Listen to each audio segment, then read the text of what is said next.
This is the Candid podcast.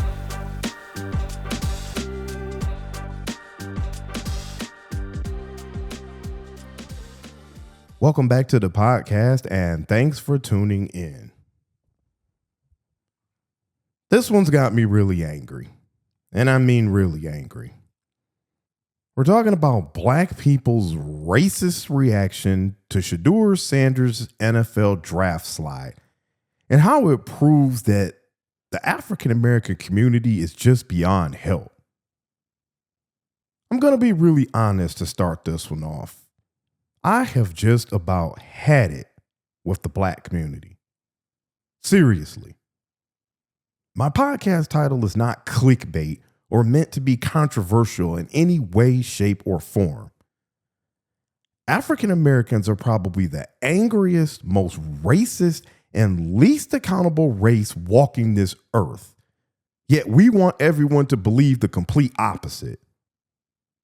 Anything in life that doesn't go our way always gets turned into an example of how racism is alive and well and how the white man is always trying to hold us down or put us back in our place.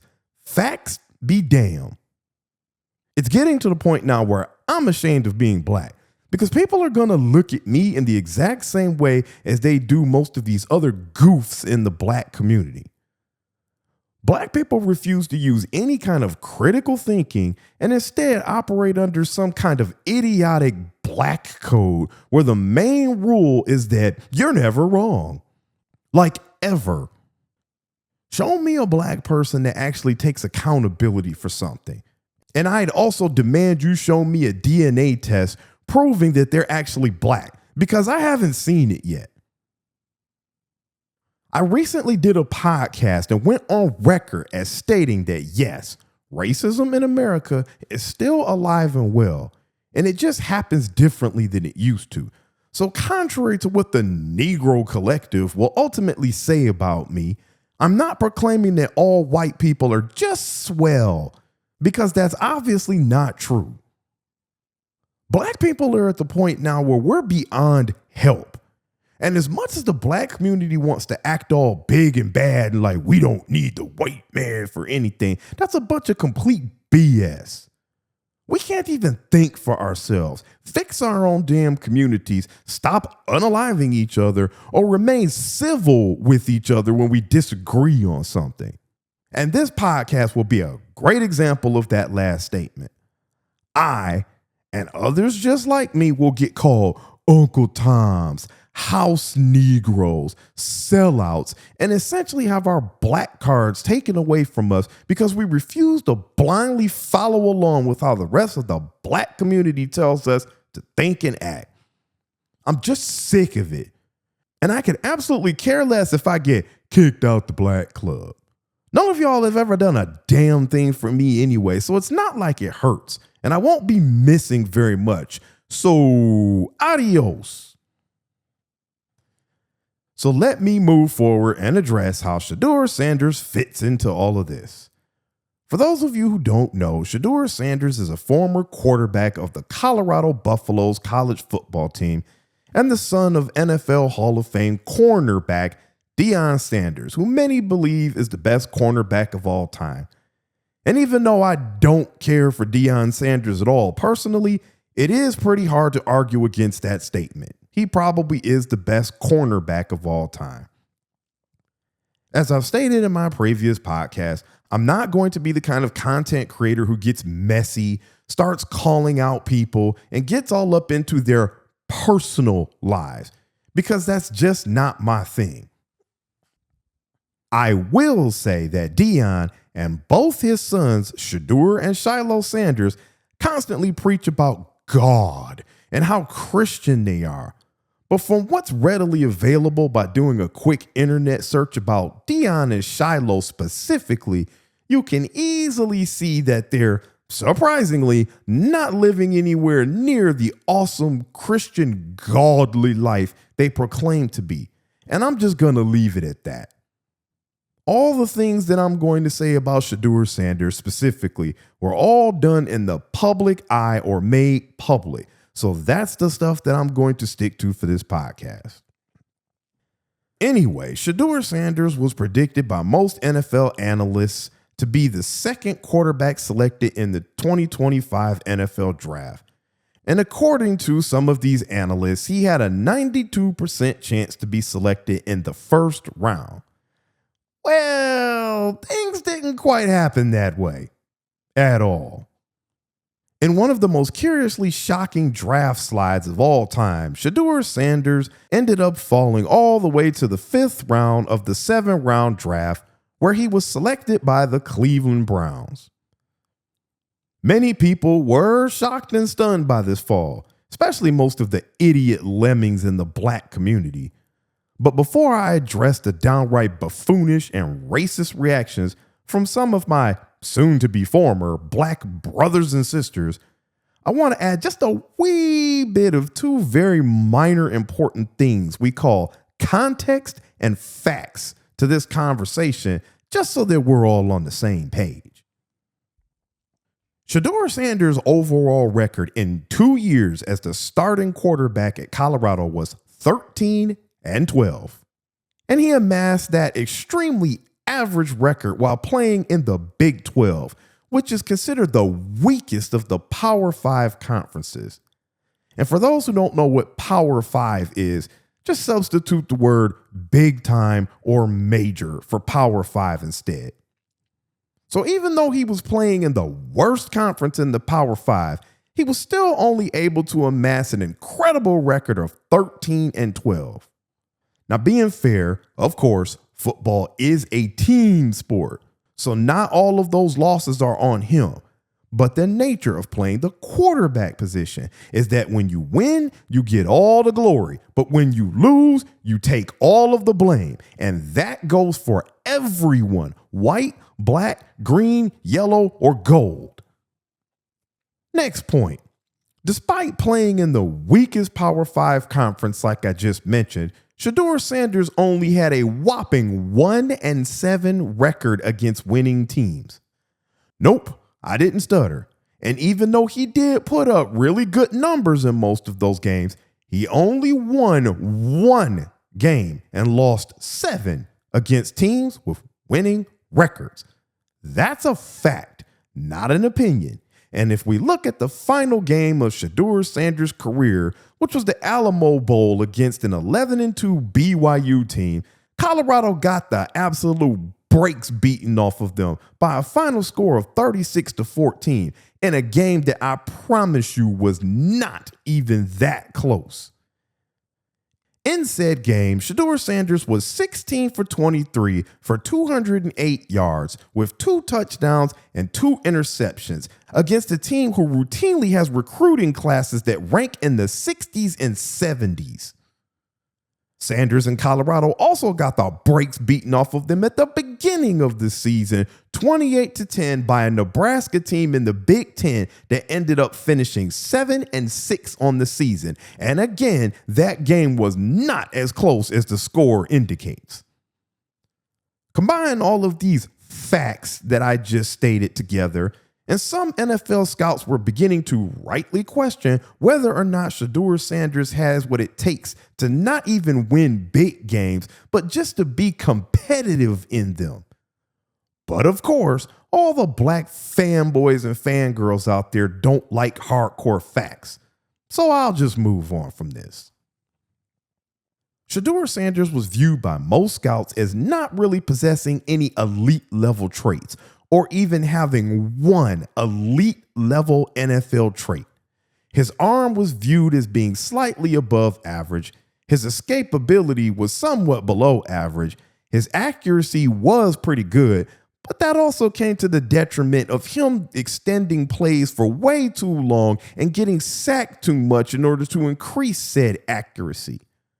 His body frame was considered average, and nothing else about him stood out physically. So there was already a bit of a debate on how good he could actually be in the NFL and what physical traits of his could successfully translate to the next level. There are plenty of college football quarterbacks that put up insane numbers in college. Go look up the name Colt Brennan if you don't believe me. And those guys don't even make it to the NFL. So just because you're a successful college quarterback, it doesn't mean you have traits that will translate to the NFL. And in Shedeur Sanders' case, there were more than a few people who said that if he didn't have the last name of Sanders, and if Deion wasn't his daddy, he would have been viewed as an average NFL prospect at best. Now we're going to talk about what is absolutely the biggest fact behind Shedeur Sanders' draft slide, and that's his attitude. Again, I'm not getting into his personal life. I'm talking about what he put out there for the whole world to see. For those who don't know, his father, primetime Deion Sanders, was one of the best athletes to ever play a pro sport. But he was, and still remains, one of the most arrogant, narcissistic athletes ever as well. Old Deion loved to talk a lot of trash, brag on himself, flash lots of jewelry and possessions, say whatever he wants to, whenever he wants to, and essentially act like he's God's gift to the world. Well, he also instilled a lot of those same traits into Shedeur as well, and it rubbed lots of people the wrong way. It wasn't just Shedeur taunting and showboating by flashing his signature bling watch touchdown celebration that turned some scouts off, but multiple other far more concerning things instead. After games when his team lost, Shedeur Sanders rarely came across as humble, often refusing to take responsibility for his bad plays, and would sometimes call out or blame teammates for their mistakes instead. That's not what NFL teams want to hear out of a potential franchise quarterback. As I stated earlier, as a franchise QB, you get the glory when you win and you take the heat when you lose, no matter what actually happened on the field. That's just how it goes. End of subject. Shedeur Sanders would also constantly have his own cameras from his daddy's media company following him around and recording his every single move. And he was all about that social media and reality TV life, which again made him come across as narcissistic and not fully committed to being about the team in football. And again, that's not what NFL teams want to see out of their quarterback.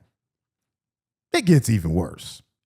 Shedeur's father, Deion, was seen as a very controlling person who structured everything at the Colorado program around making Shedeur the star of the team at all costs, not only adding to Shedeur's entitlement, but also making NFL teams very leery about the prospect of Deion meddling in Shedeur's NFL career and causing too many problems for the organization with his tweets or just straight up trying to run Shedeur's career from behind the scenes. And it gets even worse than that. To add to that, Deion Sanders stated before the NFL draft that there are certain teams that Shedeur would not play for, which didn't help his case at all. And I know all the goofies out there are going to say that Archie Manning did the same thing with Eli Manning back in 2004. But the major difference here was that Eli didn't have any of the other red flags that Shedeur Sanders had, and he was seen as an elite franchise quarterback prospect that came from a family of elite quarterbacks. Ever heard of his brother Peyton Manning? And he played in the rugged SEC, whereas Shedeur Sanders was not viewed as an elite prospect at all, and he played in the weak Big 12 conference. And to add a cherry on top of the Shedeur Sanders character issue Sunday, he also refused to play in the East-West Shrine Bowl or the Senior Bowl against top competition once the season ended. And he refused to do any of the drills at the NFL Combine, where all the top NFL prospects go to get measured and perform so that the scouts can get a better idea of their traits and abilities. And actually, before I put that cherry on top of the sundae, I forgot to mention the multiple, reports that Shedeur Sanders absolutely bombed some of his pre-draft interviews with team executives by coming off as arrogant. What a shock. Aloof and all around dismissive. A few NFL executives were anonymously quoted as saying that Shedeur had the worst interview they'd ever conducted during their time in the NFL. Well, that's a hell of an honor right there, but not the kind you want. Now, let me be clear here before I move on. I could care less whether or not Shedeur Sanders succeeds in the NFL, because he could care less whether or not I succeed at whatever I do in life.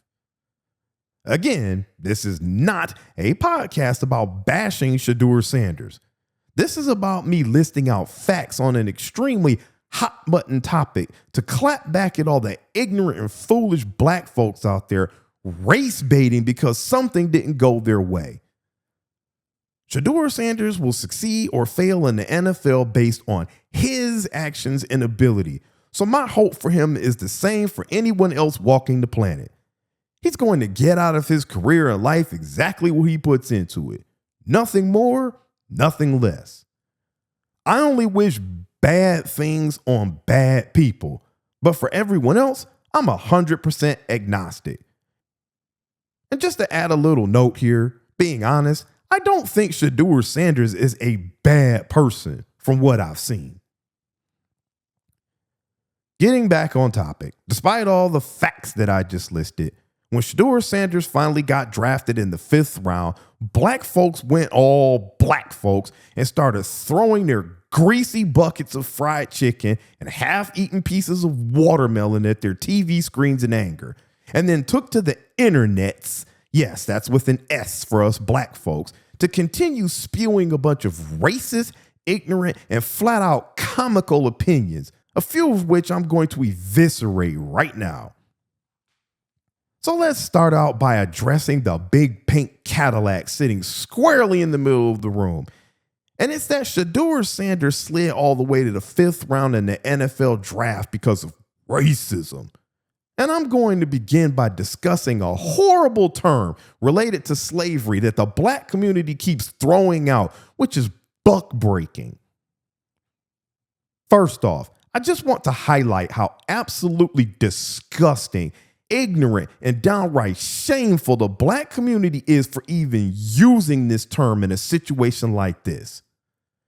For those who don't know, buck breaking was a practice by white slave owners where they would take a defiant male black slave, make him strip naked, beat him in front of everyone so that he couldn't fight back, and then the white male slave owner would force himself upon the black male slave in front of everyone to assert his power and show dominance over him. Again, the fact that all the ignorant race baiters in the black community are using such an absolutely heinous and vile term to describe Shedeur Sanders' slide in a damn sports draft makes me want to vomit. You goofs are literally trying to compare the assault in a sexual manner of a man against his will to a damn Nepo baby who will never have to work a day in his life sliding 4 rounds in a damn pro draft. It's effing unbelievable. I am legitimately at a loss for words on this. Every single time something doesn't go black people's way, this is exactly what we do. Blame racism. Never mind all of the pure facts that I stated about Shedeur Sanders just a few minutes ago. Never mind that there are damn pro scouts who evaluate players for a living that didn't feel Shedeur Sanders warranted being picked in the first 4 rounds of the draft. Nope.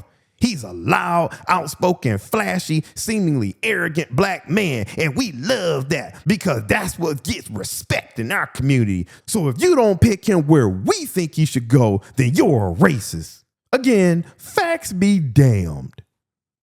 And then all of the idiot black racists continue by bringing up names like Johnny Manziel and Baker Mayfield as guys who were similar to Shedeur Sanders in attitude but didn't slide in the draft.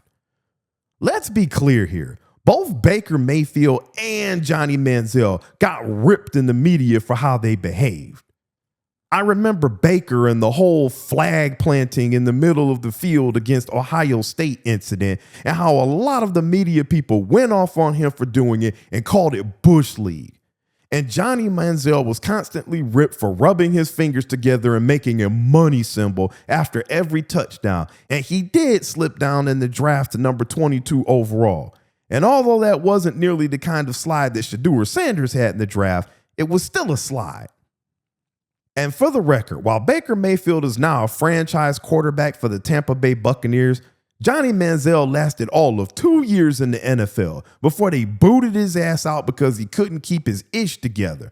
So stop trying to make it seem like white players who act up don't ever pay the price for their actions either. But staying with this comparison between Baker Mayfield, Johnny Manziel, and Shedeur Sanders, I'm going to continue to drop more facts, and hopefully you black folks can keep up. The biggest difference between Baker Mayfield, Johnny Manziel, and Shedeur Sanders is that Baker Mayfield played for Oklahoma, a premier program in at that time, premier conference, and he beat premier competition. That flag planting incident, yeah, it happened in a win against Ohio State, a team that's ranked in the top 5 of college football every season. Johnny Manziel played in the toughest conference in college football, the SEC, and made a name for himself by beating Nick Saban's mighty Alabama team that was on its way to one of many national championships. Shedeur Sanders, as I said earlier, was 1-7 against winning teams, played in the weakest Power 5 conference, and got destroyed by a team that doesn't really get the best recruiting classes in his last college football game. See the difference there? Where's the racism? Two guys who just happen to be white proved their worth against the best competition in college football, while Shedeur Sanders didn't. On top of not having any elite level traits that would translate to the NFL.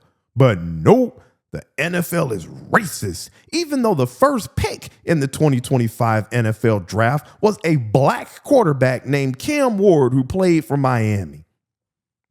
Even multiple black former pro players have come out and said that the fact of the matter is that the NFL will overlook damn near anything if they think a player can help a team win. NFL teams are in the winning business, and the stakes are extremely high. Scouts, GMs, and coaches get fired all the time for not helping produce winning teams. So none of those guys are going to pass on a player that they think can help them win just to buck break or assert dominance over a player who could actually help the team. Former NFL running back Marshawn Lynch is one of the most hoodest of hood guys walking the earth, who marches to the beat of his own drum, hated doing interviews to the point of multiple fines, and is generally very short and aloof. Yet he was still selected at number 12 in the first round of the NFL draft, despite catching a damn weapons charge while he was at Cal, because his attitude and legal issues didn't scare teams off too much. His talent was undeniable, and the Buffalo Bills thought he could help the team win, period. When it's all said and done, black people just can't accept that, again, by many accounts, Shedeur Sanders completely bombed at least a few NFL team interviews, lacked any real elite physical traits, did himself no favors during the pre-draft process, and has a loudmouth, arrogant father that some coaches didn't want hovering over the team in the shadows. It was mentioned by more than a few people that another worry with Shedeur Sanders is that if he started playing and was doing poorly, some coaches were worried about Deion interfering in the background, or even worse, the team potentially looking to replace the head coach with Deion so that he could coach his son and get him back on track. Look, I completely understand that it makes no sense whatsoever how a firearms charge seems less harmless than Deion hovering over a team in the shadows, but that's how the NFL works. It's completely opposite of the real world, but it is what it is. Bottom line is that NFL teams didn't think all the extra baggage that comes with Shedeur Sanders was worth it in comparison to what he could bring to the team. That's their opinion, and now it's up to Shedeur Sanders to prove them wrong. But the fact that most of the black community wants to pin his slide on racism and then use a disgusting term like buck breaking just to describe it proves that the black community is completely doomed. We are done. Nothing is ever our fault.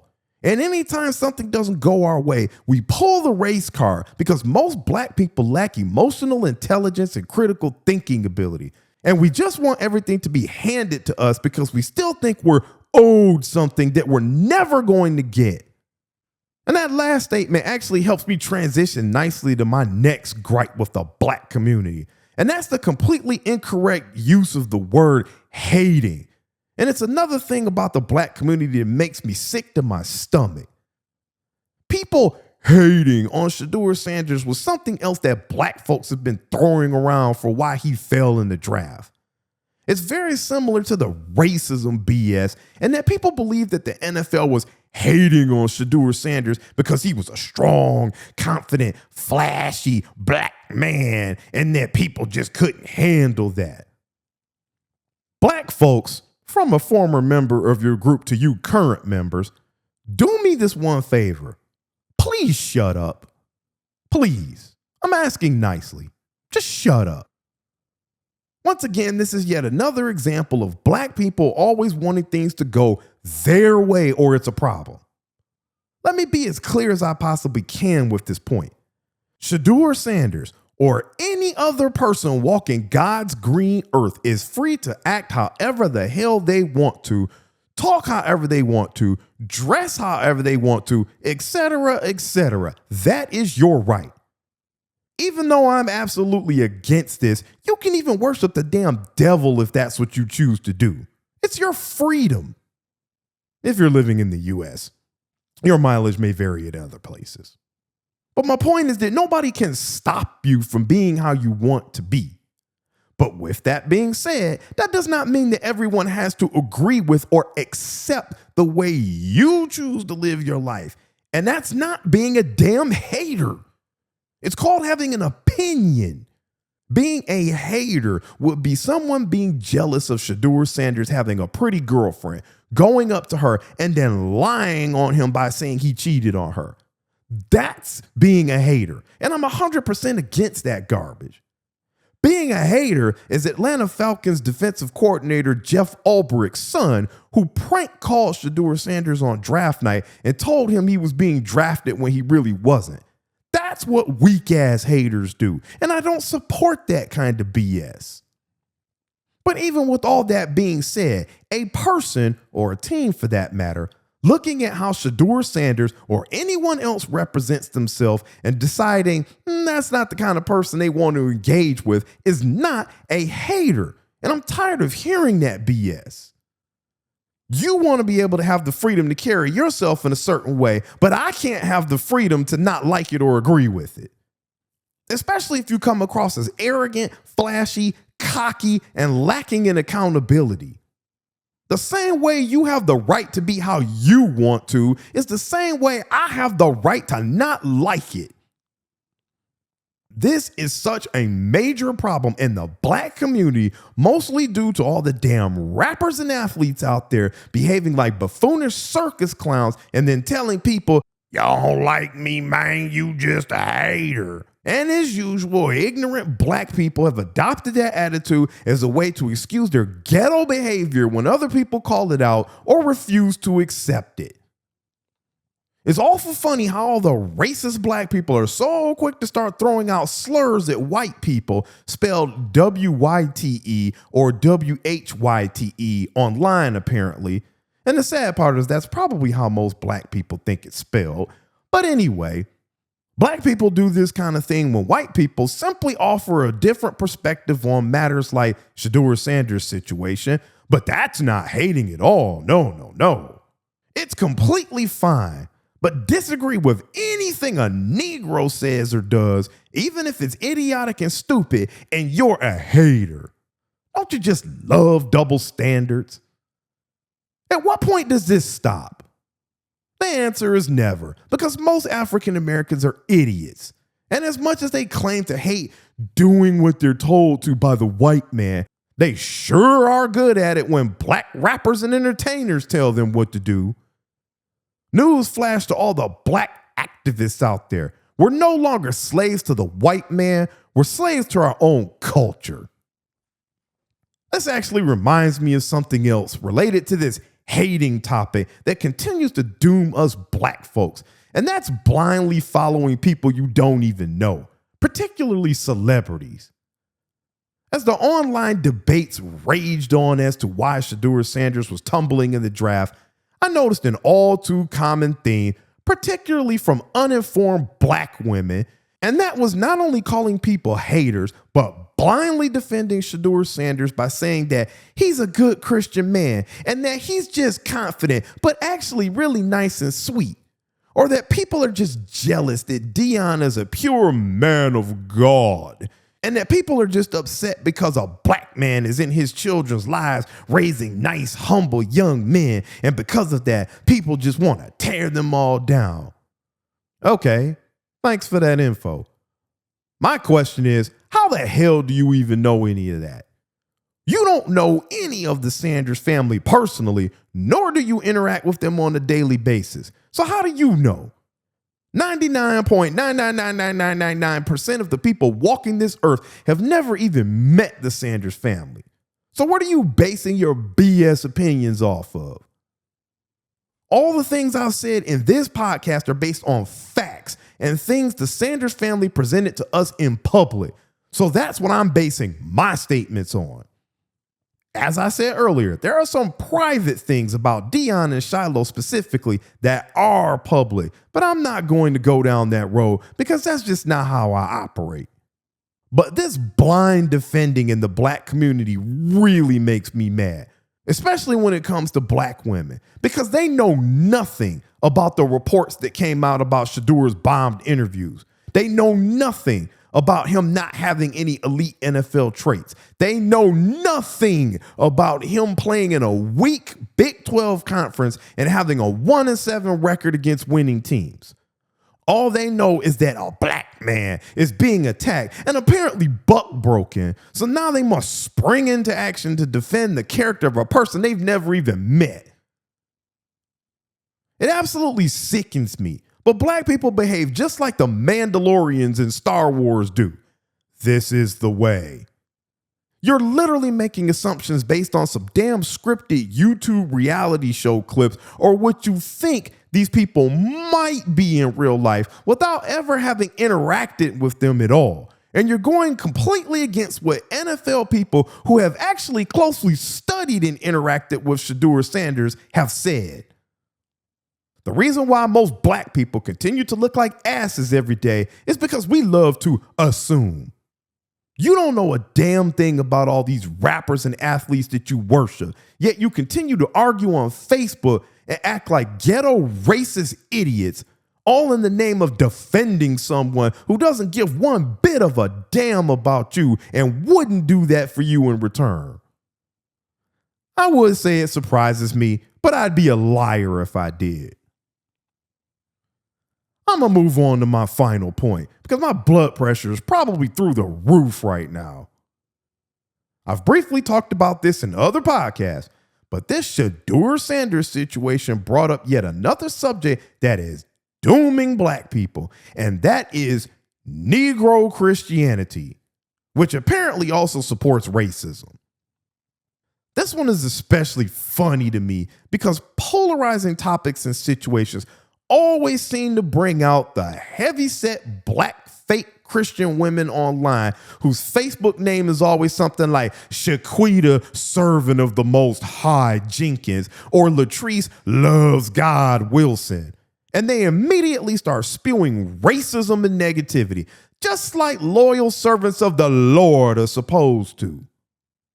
Anyway, as I said earlier, the entire Sanders family proclaims to be these God-fearing, steadfast Christians constantly walking around praising the Lord for everything and invoking the name of Jesus whenever some hater dares to come at them with facts they don't want to hear.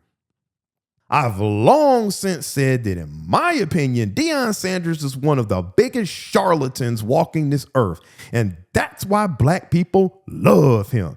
Because for some reason, we gravitate towards people like that over people who are real and sincere. This BS version of Negro Christianity, where there really are no rules and anything goes, has absolutely destroyed the moral fiber of our community because black people idolize these idiot rappers, athletes, and celebrities who invoke the name of God, even though they're living like Satan in their public and private lives. And sticking with my theme of not getting into the Sanders' personal lives, we're going to keep this subject strictly to what they put out in public. Again, both Shedeur and Deion come across publicly as being cocky, arrogant, narcissistic, and flashy people completely unwilling to take accountability for anything or ever admit they're wrong. Deion himself refuses to answer hard questions from reporters or even sometimes refuse to acknowledge anyone who doesn't willingly bend the knee and kiss one of his many flashy gold chains. This isn't real Christianity. It's Negro Christianity, where you can do what you want, act how you want, and be how you want. But as long as you invoke the name of God, you good, fam. This is the same coach who invited some 2-ton secular rapper into his locker room and filmed him rapping and spewing his idiotic nonsense for all the world to see. And of course, all the black Christians had zero issue with that because their false God approved of it. So it's all good. And of course, I've heard all the BS excuses before from Negro Christians on why something like a supposedly Christian coach inviting Big X the Plug into a locker room is okay. Well, Jesus hung with the sinners and even forgave a prostitute. Correct. But first off, he was Jesus, a man without sin and incorruptible. And he was out here saving people, not co-signing their BS. Secondly, when the prostitute was brought to Jesus, he forgave her of her sins and said, "Go and sin no more." Not go, keep sinning, and just say you're sorry. There's a big difference between a fallen man trying to get right, who may stumble along the way, and someone who's just living like a complete heathen, but invoking the name of God to seem spiritual or live by his own made-up theology. Black people have zero concept of what true Christianity is now because it's been rewritten and turned into something else by the people least qualified in the community to be doing so. We're a damn mess now spiritually, and we don't even know what the hell we're talking about anymore. During the whole Shedeur Sanders draft slide, tons of lemming black people were constantly repeating the Sanders slogan of "Trust God's plan." Then all of a sudden, when Shedeur fell all the way to the 5th round, the black community then began blaming the white man and the devil, who, according to most black people, are probably the same entity. It was absolutely comical to watch these supposed spiritual warriors melt down as they stumbled over their Negro Christianity. So one minute it's God's plan, but then when things don't go your way, now it's Satan's plan because somehow he's more powerful than God? Interesting. I have a few questions I'd like to ask all the Negro prayer warriors out there. Could it be possible that God intended for this to happen? Maybe it was meant to humble someone who by some accounts had gotten too arrogant and cocky. Could this have been part of God's plan all along to give Shedeur Sanders some kind of testimony he could share in the future to inspire others? Of all the evil the devil has caused in the world, why do you black folks choose to focus on this? Better yet, how the hell do you even view a Nepo baby who's set for life financially either way, sliding 4 rounds in the draft, but still getting selected and having the opportunity to earn millions of dollars and play amongst the most elite athletes walking this earth as an act of Satan at all? All of these questions and more highlight the pure buffoonery surrounding blacks and Christianity right now. Always focused on the wrong things, completely making up and living by your own rules, and tailoring the religion to fit how your false god rappers and athletes tell you to live instead of following the rules set by your real Father in heaven. Racism, negativity, hate, violence, arrogance, lust, profanity, and bias are all perfectly acceptable for black Christians as long as you boldly proclaim your love for God and wear a cross while doing so. And we wonder why our community is still a complete joke to everyone but us. Then again, who cares? We certainly don't. I could literally go on and on, but I've already done a few podcasts taking the black community to task, but I still had to make this one because of the heavy racial component involved. When all is said and done, I'm sure people will view this podcast as me bashing on Shedeur Sanders, and it's really not. As I said earlier, I don't wish good or bad on him or anyone else in the world. I made this podcast because his draft slide, the circumstances around it, and the fallout from it brought forward a few of the main issues that I've had with the black community for quite a while now. I am sick and tired, if you didn't already know, of the race baiting and victimhood mentality that black people lean on every single time something doesn't go their way. And frankly, I'm tired of ignorant black people being unable to argue against pure facts. So they go straight to their tried and true playbook of calling any black man who disagrees with the black collective an Uncle Tom or a house ninja because they can't formulate an intelligent response. This is a juvenile and childish reaction to being unable to successfully argue against the truth and actually defend your point. And it's no different than two kids on a playground arguing over whose favorite superhero will win in a fight. And when one kid runs out of facts to support his argument, he just starts repeatedly calling the other kid a poopy head. This kind of mentality, not racism or the white man, is why the black community remains stuck squarely in the watermelon patch and has me legitimately believing that we're beyond salvation at this point. Oh, wait, quick clarification. I meant to say you're beyond salvation at this point because I was kicked out of the clubhouse at the very beginning of this podcast. As always, if you're listening in on YouTube, I appreciate a like, a subscribe, or you leaving a comment. I'm continuing to try to bring you great content, and I hope that you enjoy the kind of podcast that I'm bringing to you. Thanks for listening in. I will catch you on the next one.